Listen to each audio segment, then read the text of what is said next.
OA 装置です。睡眠時無呼吸の患者さんに使います。今までは上の歯と下の歯が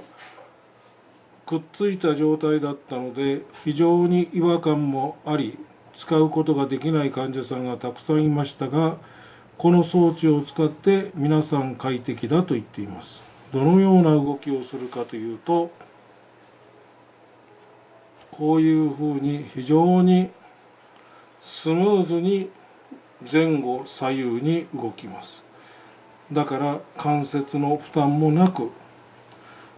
安眠することができるし、